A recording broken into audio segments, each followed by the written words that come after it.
The thread rolling machines are a kind of automatic equipment for machining and making no chip by rubbing the threads of the various screws with two parallel wire plates in a reciprocating motion. The production of the wire rubbing workpiece is realized by cold forming extrusion of the workpiece.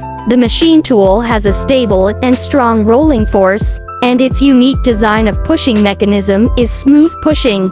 The centralized lubrication system ensures the durability of the machine.